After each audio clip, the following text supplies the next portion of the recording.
Merhabalar, bugün sakatat kavurma yapıyoruz hep beraber.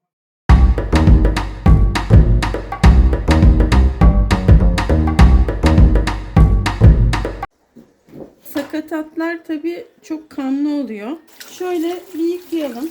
Aslında ben normalde sakatat kavurmasının içine dalak koymam. Fakat bugün hepsini karışık yapmak istiyorum. Ayrı pişirmeyeceğim dalağı. Ve bu yüreğin de nasıl temizlendiğini size göstermek için çeşme başında bu işi yapıyorum. Şöyle bir yarıyorum. İçlerinde de kan pıhtıları birikmiş oluyor. Bunları da şöyle açtırarak ortasını ikiye bölüp şu pıhtıları almamız lazım. Şu kısımları açtırıyorum.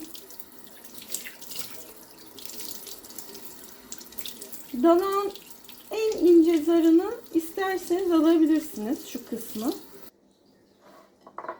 Evet, bu daha sert olduğu için öncelikle tavamızı yüreğimize atacağız. Şu kısımda bir doku var, damar dokusu. Onu uzaklaştırıyoruz. Yağını kullanacağız. Küp küp doğrayalım. Sonra karaciğeri kullanacağız. Bu kısım daha sert bir dokuya sahip olduğu için önce yüreği pişireceğiz.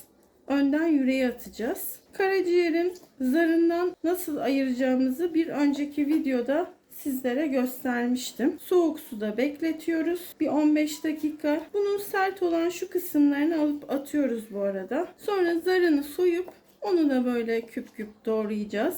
Yüreğimiz tamam. 15 dakika soğuk suda beklettiğim ciğerimin zarını alıyorum. Bakın nasıl tereyağından kıl çeker gibi. Ciğerimin önlü arkalı tüm zarlarını aldım. Bunları da bu ciğerimi de küp küp doğrayacağım. Fakat çok küçültmeyeceğim. Şu büyüklükte. Karaciğerimizi de doğradık, temizledik. Şimdi dalak daha narin. O yüzden bunu kullanırken haladan şu an aslında tereddütüm var. İçine atıp atmamakta. Sonradan da kavurtabilirim.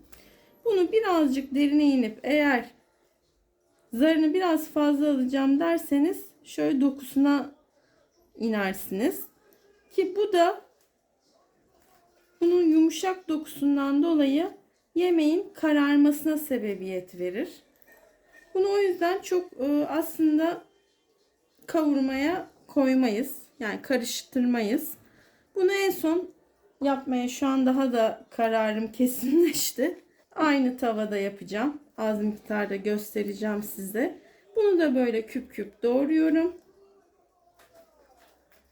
Ocağımızın altını açtık. Tavamızı kızdırmaya bıraktık. Kanalımda çok fazla etli tarifler olmadığına dair şikayetler geliyordu. O yüzden şu anda oldukça etli tarifler çekmeye çalışıyorum. Şöyle bir miktar yağ koyuyorum. Zeytinyağı. Wok tava kullanırsanız işiniz kolaylaşır. Sıçraması azalır. Şöyle 4 adet küçük arpacık soğanı tarzında soğanım var. 4-5 adet de sarımsağım var. Bunların lezzet katmasını istediğim için, sakatat kokusunun dağılmasını istediğim için bütün ekliyorum. Çok fazla içine dağılsın istemiyorum. Önce yüreği koyuyorum. Şöyle karıştırıyorum, kavuruyorum. Yürek ciğere göre daha zor piştiğinden bunu önce koyuyorum. Biraz pişmeye zaman tanıyıp üzerine ciğeri ekleyeceğim. Yüreklerimiz istediğimiz kıvama geldi. Altını biraz kısmıştım. İçi de pişsin diye. Şimdi temizlediğim ciğerlerimi de ekliyorum. Hemen hızlıca bir karıştıralım. Henüz hiç tuz atmadım. Şöyle ciğerlerimizi hafiften bir pişirelim yüksek ateşte. Daha sonra altını biraz kısıp o şekilde 2-3 dakikada pişirdiğinizde ciğerler zaten çok hızlı pişer. Bu kavurmayı mutlaka denemenizi tavsiye ederim. Bu aşamada 1 çay kaşığı kekik, 1 çay kaşığı tuz, 1 çay kaşığı da kimyon ilave ediyorum. Böyle baharatlandırıyoruz. Ciğerlerimizi kontrol edelim. Eğer piştilerse olmuş demektir. Şöyle bir böleyim ben bunu. 1-2 dakika daha durabilir. İstediğim kıvama geldi. Altını en son aşamada biraz yükselttim. Şimdi iyice kapatıyorum ve şöyle servis kabıma alacağım. Aynı tavamda yağı akmasın diye peçeteyle siliyorum. Aynı tavamda da dalaklarımı kavurmaya başlayacağım. Hemen tekrar altını açıyorum. Tavam zaten yeteri kadar kızgın. Çok az yağ ilave ediyorum bu aşamada. Çok az. Altını iyice açıyorum tavamın. Dalakları da ilave ediyorum. Şöyle bir yaydırıyorum önce. Dalak çok kıymetli bir sakatat aslında. Özellikle kansızlıkta yenilmesi çok tavsiye ediliyor.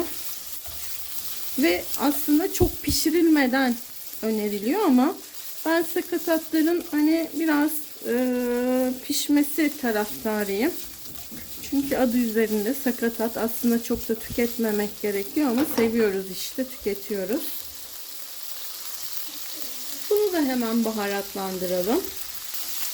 1 çay kaşığı kekik, 1 çay kaşığı kimyon, yarım çay kaşığı tuz ilave ediyorum. Dalakları biraz daha kısık ateşte pişirmek daha iyi olur. İlk başta bir harlı ateşte tuttuktan sonra biraz altını kısalım. İçinin daha iyi pişebilmesi için yavaş pişmesini sağlayalım.